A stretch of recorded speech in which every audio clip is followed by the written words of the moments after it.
books. I seriously think so. Sometimes you should. But you can hang your boots in terms of responsibilities, but in terms of teaching, you should not. So that is very important because that what you have, it passes on to generation of students. The students would really benefit. So we like you to continue with us as long as we will wish, not that you will wish. So that would be dangerous if we say as long as you will wish. So we have the power to tell you whether you will continue with us or not.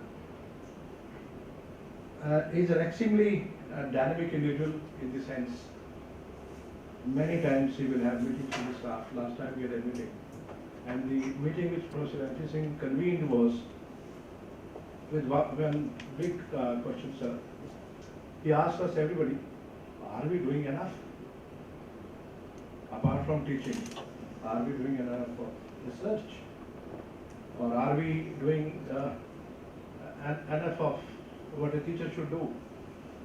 Meeting students beyond classrooms, helping them. There is a generation of students, those need our help in the sense they do not understand what we do when they are too young, after 10 plus 2, come to study law for 5 years.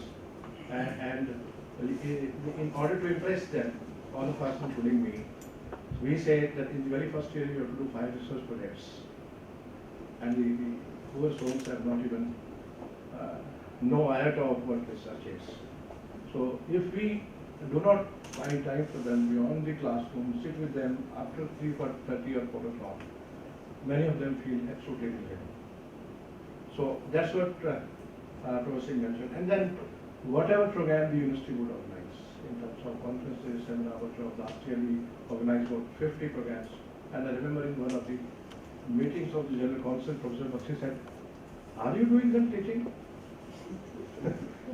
or you are all the time busy in organizing this. Where do you find time for teaching when you organize these programs of that magnitude, about 50 of them?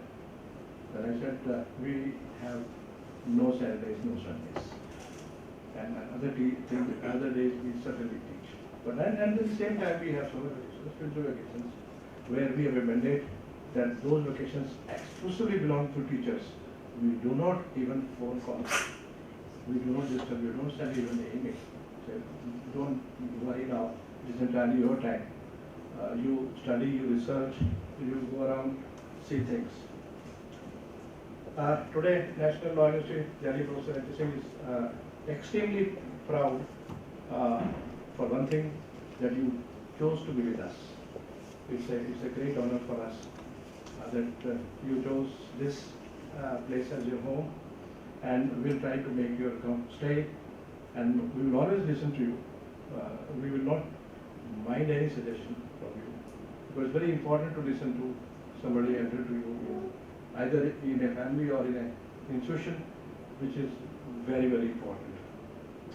I believe there is no better way of honoring a teacher of the stature of Professor MP Singh than bringing together students, bringing together teachers, and discussing something in the sense of a colloquium on constitutional law, which has been a subject which has been very dear to his heart.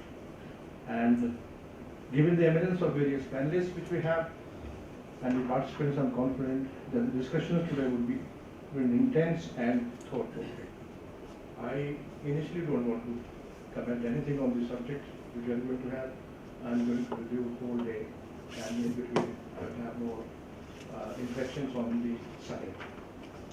Professor Sikri is with us, and we are all very eager to listen to this Sikri. But before I do that, would you pass on that extract of papers to Mr. Sikri? Sir, please. Yeah. Sorry.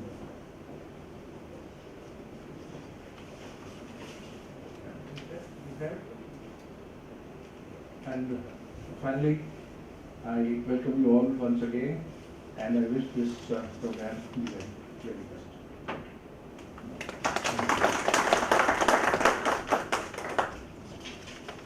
Thank you, sir. Thank you so much for setting the tone for today's events. Before we begin, may I please invite Justice Sikri to present a letter to Professor Singh as a mark of our esteem.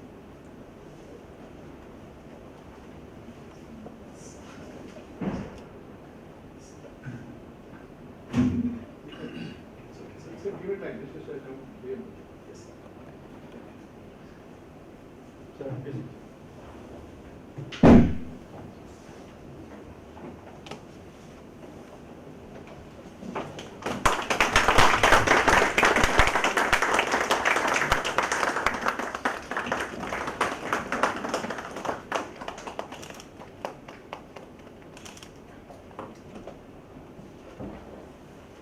Thank you, sir.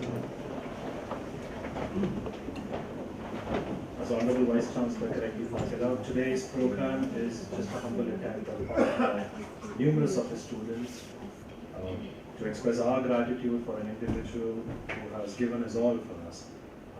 We are hoping that in our own unique way, through this colloquium, we are able to say thank you for all your time, for all your effort, and for all your patience with us. Today's program has been the end result of numerous individuals coming in together, and therefore to tell you what went behind designing and constructing this program, may I please invite Dr. Pravash Ranjan to tell you how this colloquium came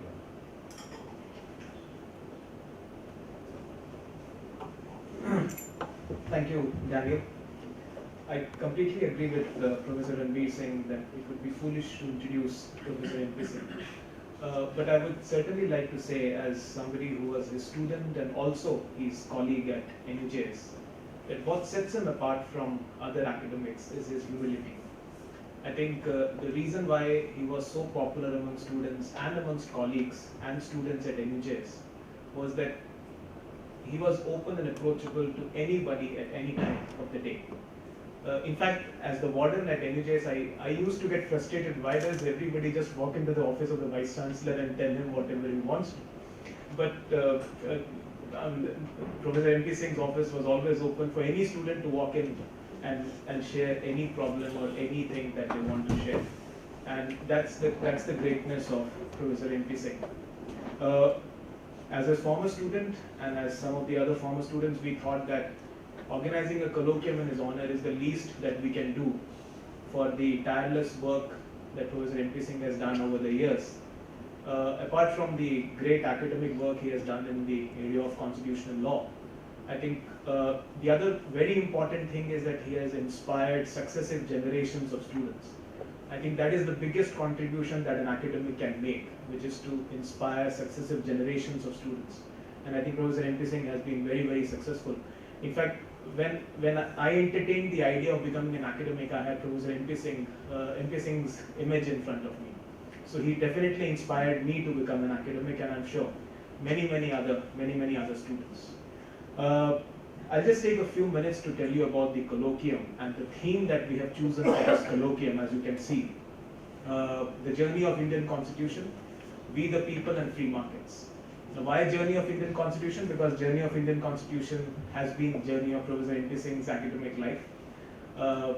If you any constitutional law scholar would know that his writings on various amendments, on various important constitutional issues that he has published, and therefore journey of Indian Constitution has to be the most fitting theme if we choose to do a colloquium in his honor.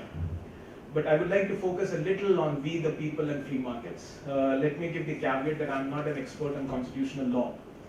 If there's anything on this screen on which I can lay some weak or make some weak effort of any kind of expertise is para free markets, because I work in the area of international economic law.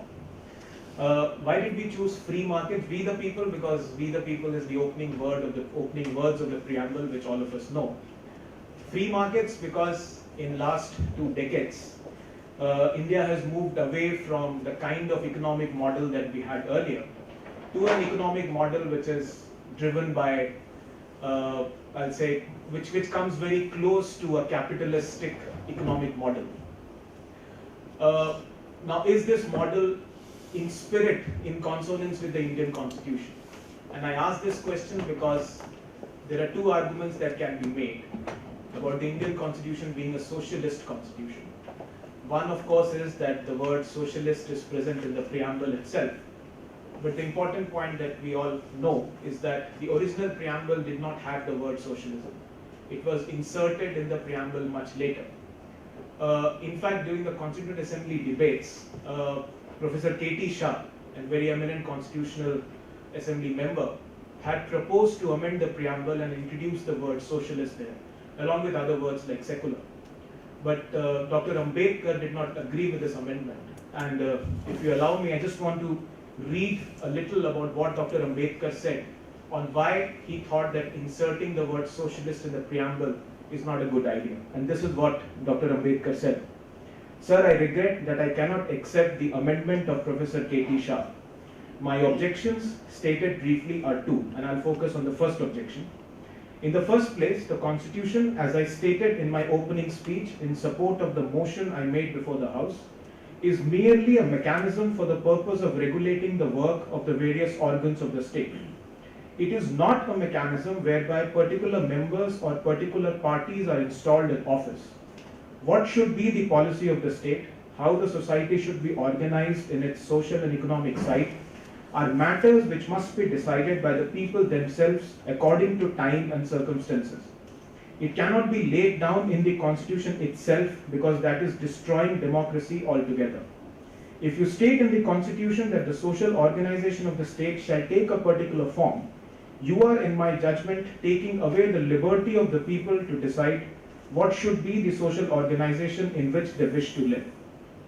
It is perfectly possible today for the majority people to hold that the socialist organization of society is better than the capitalist organization of society, but it would be perfectly possible for thinking people to devise some other form of social organization which might be better than the socialist organization of today or of tomorrow. Now, these are words of Dr. Ambedkar in 1948, opposing the insertion of the word socialist in the preamble. But then we know that the word socialist was inserted much later. The other argument which is made in favor of the argument, if at all there is an argument that Indian Constitution is socialist, is to rely on the directive principles of state policy. And I'll just read two of those directive principles. First is that the ownership and control of the material resources of the community are so distributed as best to subserve the common good. And second, that the operation of the economic system does not result in the concentration of wealth and means of production to the common detriment. Now, Dr. Ambedkar called these as socialistic principles, not as socialism.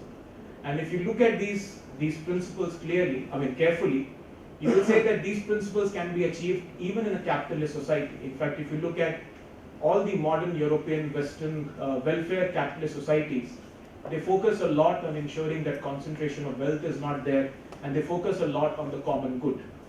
So therefore, is the Indian Constitution socialist? I don't know. I'm opening this question, trying to set the stage for the discussions to happen and trying to be as provocative as possible.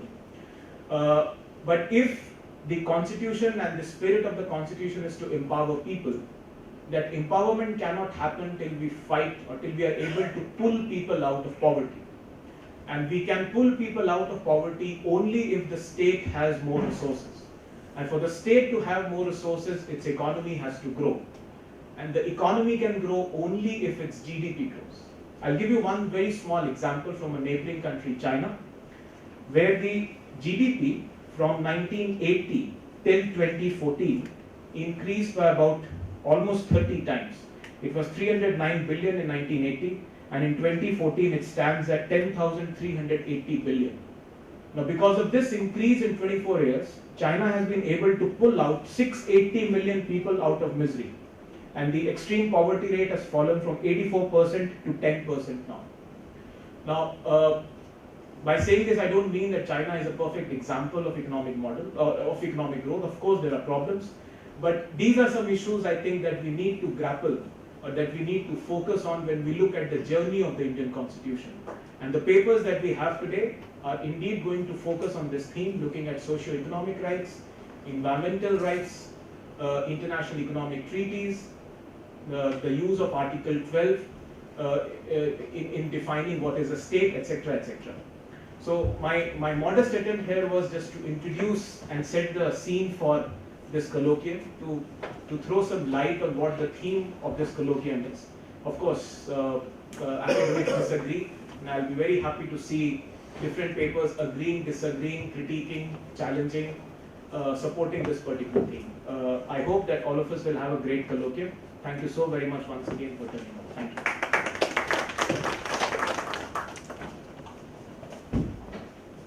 Thank you, Prabhash. One of the things that Professor F.P. Singh always encouraged us to do in this class was to question more and disagree. His theme of life was through disagreement comes a lot of understanding, which otherwise simply reading off from books or case laws perhaps might not be available. Our chief guest for the day hardly requires any introduction. Honorable Justice A.K. Sikri is one of the most respected judges on the bench at the moment. Graduating from the Faculty of Law in 1977, I believe his association with Professor F.P. Singh started there. And back with an excellent academic record, which included obtaining the gold medal for securing the first place in undergrad studies, and obtaining the gold medal for obtaining the highest marks in constitutional law. Honorable Justice Sikri enrolled as an advocate in July 1977 with the Bar Council of Delhi. He was designated as a senior counsel in 1997 and was elevated as a judge to the High Court of Delhi in 1999. He served as the acting Chief Justice for the Delhi High Court before being elevated as the Chief Justice of the Punjab and Haryana High Court. From there, he was elevated to the Supreme Court. Justice Sikri has always been known for his humility, his forthrightness, his pragmatism, and his sagacious decisions. He has always strived for securing justice and equality for all, and we believe there is no better person than him to lead us and enlighten us with his thought for this colloquium. May I please invite Honorable Justice Sikri to invite you with us with his words.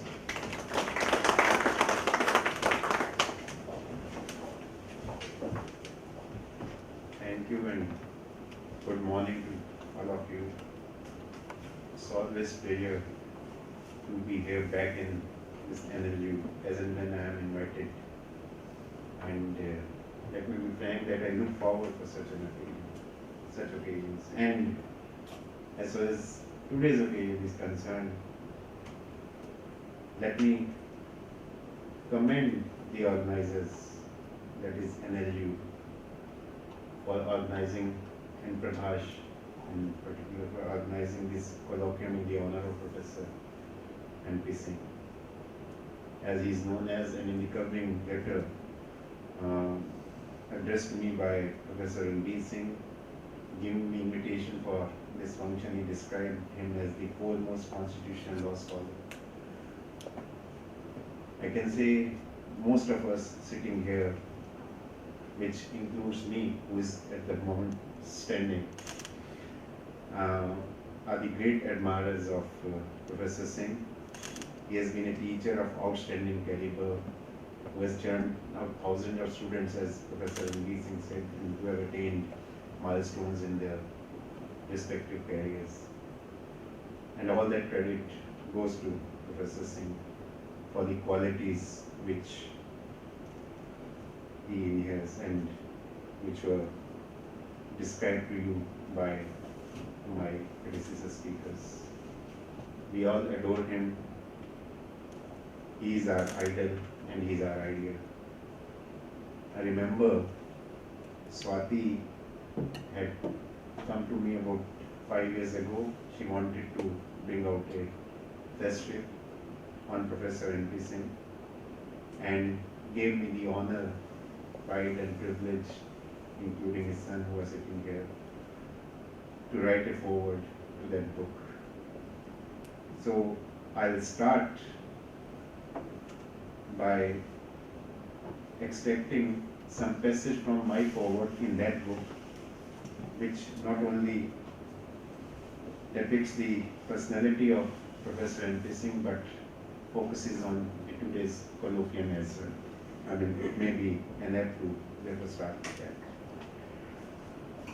I wrote there, Professor N.P. Singh has reveled in the spontaneity of creative ideas. His acumen in legal writings and legal research is rare. One has to embark a long journey exploring the wealth of his erudite and scholarly essays in the field of constitutional law, administrative law, comparative law, Indian legal system, human rights, and law and development. He has written and debated at length the contentious issues in his articles and speeches, respectively. It would be a stupendous task if one starts writing a critique on his various publications. I would only refer to one of his papers titled Statics and Dynamics of Fundamental Rights and Directive Principles, a Human Rights Perspective, which was dedicated by him to the memory of great Professor P.K. Tripathi. As the topic suggests, Professor M.P. Singh discussed the statics and dynamics of fundamental rights and directive principles of state policy. The subject has been discussed since the beginning of our constitutional experience in the light of judgments rendered by the Supreme Court from time to time, starting from Champakam in 1951 and Minerva Mills in 1989. In his erudite exposition on the issue as to whether fundamental rights should be given equal importance as directive principles or directive principles should be subordinate to fundamental rights in view of their non-justiciable character, he said, an independent machinery similar to Human Rights Commission to monitor the implementation of directive principles is necessary. He argues that greater attention should be paid to the directive principles. The question is how? The Supreme Court has converted some directive principles into enforceable fundamental rights through a liberal interpretation of Article 21 of the Constitution. But the directive principles cannot be strengthened merely by calling them rights. His out-of-box thinking provided the following answer, and this is a quote from that article of Professor M.P. Singh. In my view, independent machinery similar to Human Rights Commission at the national and state levels to monitor the implementation of directive principles is necessary. As I consider both fundamental rights and directive principles equally important rights, common machinery for both is much more appropriate. I would rather say that human rights commissions themselves must undertake this responsibility. Their jurisdictions and powers are not confined only to the fundamental rights. They extend also to all human rights. As they are already in existence and working for some time, they could immediately take up this responsibility. For undertaking the additional responsibility, their staff may suitably be increased. They could work on similar lines as the International Committee on Economic, Social and Cultural Rights does. But it may also develop its own strategies suited to our needs. Its job should not be merely investigation of violation of rights, but also development of necessary programs and strategies for implementation of fundamental rights and directive principles.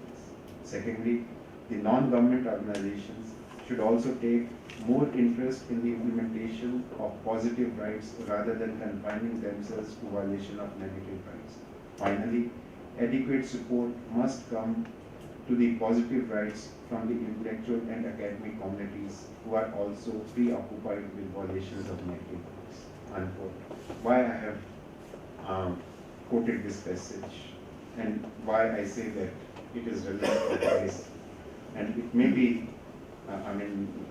my analysis or my view is that when we close this, by the time we close this discussion today with all these erudite papers which are going to be presented, that this free market on the one hand, where we have to, and that debate which Prakash also said, whether we are a socialist country or not is one thing, but at the same time, yes, those secular principles or socialist principles are not secular, sorry, here in this context. Of course, otherwise secular also in our constitution. That socialist principles which are to be achieved, it can be achieved in the manner in which Professor M.P. Singh has written, and through these fundamental rights and directive principles and the importance which is to be attached to these rights and principles in our constitution. Now, Prakash has already told you about the concept which is behind this colloquium. As I see it, And of course, I'm also going to say or travel almost on the same lines which he said. The theme is the journey of Indian Constitution. Colon, we the people and free markets. So we have on the one hand this constitution and its journey from 1950 till date. And what are the ethos of this constitution? What is the objective with which this constitution was drafted by our framers and given by the people of this country to ourselves? And in that context, what Prabhas said, yes, socialist, whether, I mean, this is a debate, as he rightly pointed out, socialist, which was, the word which was added in the preamble, afterwards by way of amendment, which Dr. Ambedkar never wanted, and I think CY has also criticized this amendment. And rightly said that it could have been achieved in otherwise as well, and as many Western countries in their constitution, those who have written constitution, or even if it is not, they are capitalist countries, but still they have this,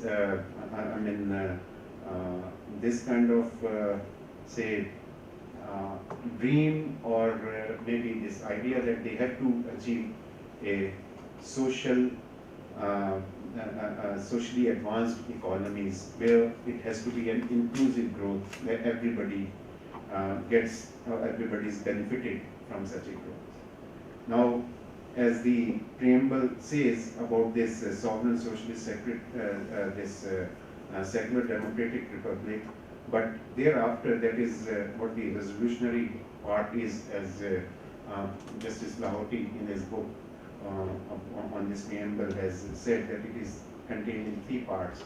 And the second part, which is a resolutionary provision, or which is a resolution given by us to ourselves, and which is important in the context of what we want to achieve through this constitution, and that is justice, social, economic and political, liberty of thought, expression, belief, faith and worship, equality of status and of opportunity, and to promote among them all fraternity, assuring the dignity of individual and the unity of integrity of the nation. So here I would like to emphasize justice, which we said that we have to give to our people, and justice all in all 3 dimensions. It should be social justice, it should be economic justice, it should be political justice, and equality of status as well as of opportunity. Because when we are talking of this, discussing this subject or the theme of the colloquium today, on the one hand, we have these ethos, as I said, and these objectives which we have to achieve, an egalitarian society where everybody benefits. And on the other hand, yes, we have as of now adopted what we call free market.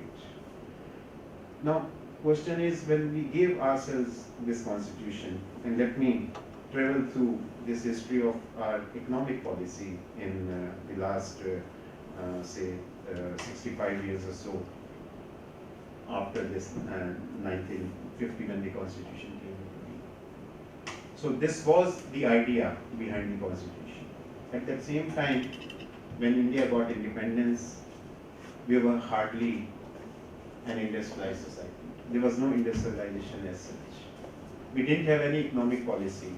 As far as Britishers are concerned, they, in their eyes, or they did not lay down any economic policy for India. It was all ad hocism. But at the same time, you can say that without that, it was almost a kind of necessary economy. In order to achieve such objectives, there have been normally debated, and there have been 3 kinds of economic policies. One is laissez-faire economy, free market economy, which we call it. And second is, which we have seen in that after the Second World War, when this USSR and other countries which became, they were Marxist countries, of course, Marxism started much before that, that they wanted to have totally state-controlled economies. That where there should be a full or complete, not only control of the state, but the state therefore should not only lay down the economic policies, but control the economic activities as well. So in this extreme laissez-faire economy, where it is a free economy, let private players do what they can do, and on the other hand, it is a fully state-controlled economy, where state has to step in at each and every phase of the economic development. And it has also to undertake the economic activities in the form of whether it is industry, etc., everything, it is the state which is running those industries, right from the state of ownership of land till the running of these industries. We chose middle path, which was mixed economy, because what was thought was that no, private enterprise has to be given its due role in the development of this economy. Private sector was there at that time, it should grow also. But at the same time, in order to have a sort of development where some of the key sectors, private sector may ignore, because the main purpose of the private sector would always be, in economic terms we said, and Prabhash knows more because he is the expert in that in their mind it would be always be profit-oriented approach, that we have to earn profit in this economic activity where it is suitable to me. I'll start a venture because of that. So therefore private sector may not go to those areas which are backward areas, may not set up factories there or industrial ventures there, or where it is not very economical for them. It may not result in profits. But then those sectors also have to be developed. We have to develop those areas also which are neglected, which are backward. We have to bring out. So therefore, let state come into motion and start having their own commercial enterprise at such places. At the same time, there are some areas which were found. There are key areas like defense, etc. Where it was thought in the beginning at least that the state control. These are sensitive areas, and therefore we should not give or allow the private enterprise to enter these industrial areas. So therefore it was a mixed economy, and with our first 5 years plan, which was started I think in 1951, and this kind of mixed economy, and in the next 20-30 years or almost 40 years, we saw this kind of trend. And it was in this where there were economic policies from time to time, and depending upon the government policy, the government of the day, the economic policies started took shape, but in this very direction only, where state control over a period of time was increased. We know in 1969 there was bank nationalization, the 14 banks were nationalized. There were many other industries which were nationalized in addition to opening, and the opening of industries was not only defense or those areas which are backward areas, but like the government entered in hotel business, the government in steel business, the government entered in, as the civil aviation is concerned, it was totally monopolized. It was only, we knew of Air India and Indian Airlines only. There was no private insurance, there was no private industries there. So therefore, it is in that atmosphere when we had that even the constitution was amended in the 70s, I think it's 75, this amendment came and the socialist word was added. So there was so much of thrust on this that we have to have socialist economy, and it was really in the sense of socialist economy, which was, say, if we talk of Western economies, which were the private economies on the one hand, and Marxist economies on the other hand. So we were drifting towards that. And when this was happening, this 90s come, early 1991. And at that time, yes, we were having so much of financial crunch. Our, over a period of time, we know it, although that may be a positioning in today, but as well as our debt, payment of debts to World Bank or other, and the trade deficit, etc. are concerned. So we were almost at the brink of disaster. And on the other hand, the economy, even USSR disintegrated. We saw a few years ago, even country like China, which was also a Marxist country, they had shed their Marxist or the communist approach to a greater extent and entered the world market. WTO, etc. were gaining strength, and India at that time almost like a compulsive move that it didn't have any choice but to join that. And as was rightly pointed out by Prabhash, that it is necessary to have the progress, economic progress, if we want our people to progress. Unless there is, the country prospers, then naturally people will not. So therefore, it was thought at that time, which was a move, taken in Narasimha Rao's government, and which today it has become, and a new economic policy came, and it has become a reality. One of the articles I remember I was reading of Professor M.P. Singh only, written sometime in '96, I think, which was published in Delhi Law Review, and it was on the what happens, because in 91, 92 we started having this, and this new economic policy comes where we are now want to be away from this license Raj and quota Raj, etc., and wants to give freedom to the private enterprise to come in.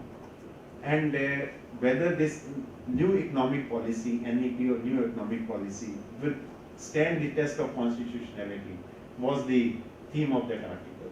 And Professor M.P. Singh, who, I started his quote from that article, or that which was written in the honor of Professor P.K. Tripathi, where he talks of directive principles and the fundamental rights and what would be the approach to achieve egalitarian society in this country and progress for all.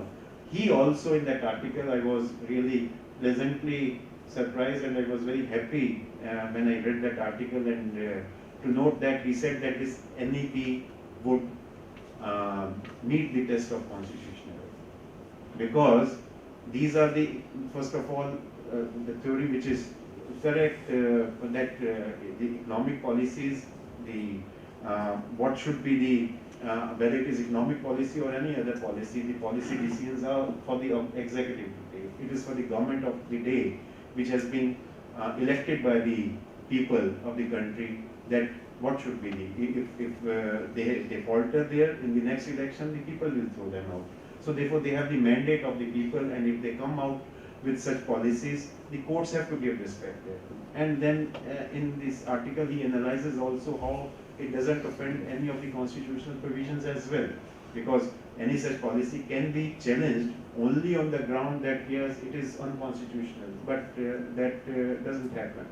So therefore, now on the one hand, yes, we have come to this third stage, but it is not laissez-faire economy or a free market economy. It is a free market.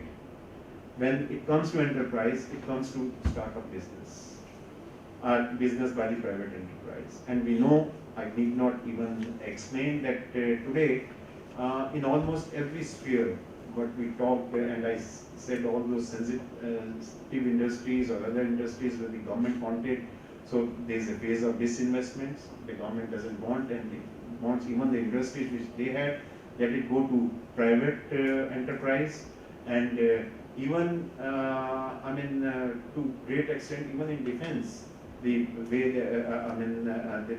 they have opened with maybe keeping in view the security consideration in mind, but to a limited extent, even that is open, and all other sectors are open to the private. Now, in a situation like this, where we give full hand to the private enterprise, we know what is the now as far as, and in a free market, when other place, and it is a matter of international trade today, it's not within our boundaries. So indigenous industry maybe there we want it to prosper, we want, because that is how the economy would prosper.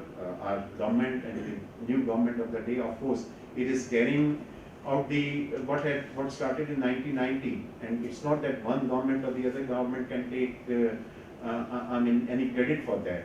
So it started from there. But why these slogans today, Skill India or Make in India? It is only that that things are made in India so that our economy prospers. We become industrialized nation, we become developed nation. We are, I think even today, if we talk, yes, in last 20 years, GDP has, the growth has been almost 8 to 10% in last decade, and we have progressed a lot, not in comparison with China, as was rightly pointed out. We may be number 2, but we lag behind, much behind as far as China's progress is concerned. I'm not on that. But free economy or free market or globalization has given its fruits in this country. There is no doubt about it. But then it has its own challenges, as was said. Why this slogan of Skill India also? Because in international market, when the goods which are being produced by the industries in India, there is no, they don't have to compete only within India. So identical goods produced by any manufacturer outside, those goods are freely available. We know today most of the goods, Chinese goods, are available in India. So Indian industry has to compete with their industry. So therefore, if we have to compete, and this is the first thing, we know the harsh reality with the world or with the other economies, and as a secretary of that, excellence cannot be given unreasonable global. We have to have, we have to also achieve excellence, and we have also to have the same benchmark or standards which are internationally available. Only then our goods would be, not only will be able to export outside, but even to capture Indian market, even we have to compete with others, as I said. Now, on the one hand, when this is the position and the markets are there, open markets, the private players, and on the other hand, as I said, that obviously, yes, maybe if industry, even private industry, if it prospers, then it would lead to prosperity of the nation, because people get benefit, there is an employment, and if there's good profits, naturally the salaries would go up, and we know all that has been happening in this country. That is on the one side. But the other side is, in this scenario, where we stand, we the people of India, from where we started. And when I talk of people of India, I mean, and I refer to marginalized section of the society. Here, if not a socialist patron, but yes, the egalitarian society, and what we said, I said in the beginning in our preamble, justice and equality, which are two necessary concomitants. And even when we talk of this fraternity, which says in the preamble, assuring the dignity of the individual. That dignity of, in this scenario, in this free market, it is still necessary that we achieve these objectives of our constitution. So therefore, here lies the challenge. What are the challenges if we dehouse free market, if we, or globalization we say, and which we have been struggling to achieve? We want, yes, it is, first thing is, as we said, roti kapda makan. Every human being in this country should be provided adequate food, adequate clothing, adequate shelter, and coupled with drinking water. Even in 67 years or 68 years of our independence, we have not been able to provide clean drinking water to the people of this country. Poverty remains, poverty alleviation is still a problem. when 1/3 of our population still lives below poverty line. So these are those rights of marginalized sections, which include scheduled castes, scheduled tribes, disabled, HIV infected, women, their empowerment. All these issues are there, social issues, and these are the, I would say, challenges, and these are the constitutional goals. We cannot, in a free market economy, just forget about this or ignore all this. Free market, globalization, as rightly pointed out, the goal is to have the economic growth. But this is with the idea that this economic growth will percolate down and would bring such kind of better life for everybody. Have we been able to achieve, and have this free market, has it achieved this purpose or this goal, is the issue. And here, if you see, even I would say I had seen this Ronald Dworkin in one of his books. It is very interesting book. I don't know whether it is available in India here or not. Justice for Hedgehogs. This is the book. He has written so many books, but this is Justice for Hedgehogs. Here, where he talks of again justice, that is justice in terms of equality and this social justice or liberty. And he says that no government is legitimate unless it subscribes to two reigning principles. First, it must show equal concern for the fate of every person over whom it claims dominion. And second, it must respect fully the responsibility and right of each person to decide for himself how to make something valuable of his life. These guiding principles place boundaries around acceptable theories of distributive justice. So from there he comes to distributive justice. So therefore, and in the context of laissez-faire economy only, he has discussed this aspect of justice or equality in the context of laissez-faire economy, and where he says that this is the theory of distributive justice or jurisprudence of distributive justice, which is necessary, equality, and even in free market or laissez-faire economy where there is going to be prosperity, etc., but it has to be distributed among all. And there he says, and I only quote this, a laissez-faire political economy leaves unchanged the consequences of a free market in which people buy and sell their product and labor as they wish and can. That does not show equal concern for everyone. Anyone impoverished through that system is entitled to ask. What he is entitled to ask? There are other more regulatory and redistributive sets of laws that would put me in a better position. How can government claim that this system shows equal concern for me? So therefore, if market economy is not leading to that result, each individual, each person, each common man of this in this country is entitled to ask this question to the government, how it is benefiting me.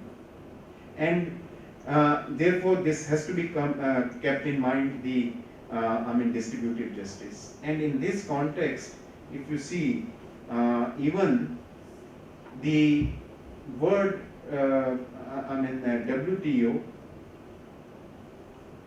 recognizes this fact, although they talk of that there should not be any shackles at all insofar as international trade, etc. are concerned.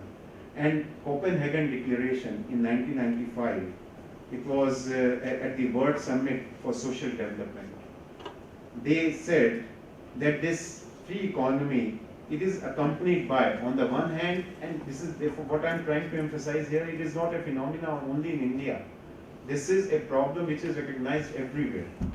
On the one hand, we say yes, the people are, or the economies are getting better and better, there is economic growth, but it is, these are the words, accompanied by intensified poverty, unemployment, and social disintegration. these three things which are emphasized there and which have to be tackled simultaneously if you want to survive in this free market economy. And this program of action which was visualized or discussed there was that states have the primary responsibility for extension of national and international conditions favorable for realization of right to development. And right to development means a right to development not on the economy as such or few people or 10% or 15%. Development of each and every individual, we the people of this country. So that right has to be given to everybody. And that is what is even Professor Amartya Sen in his book, that Uncertain Glory, which he has co-authored with Jean Davis.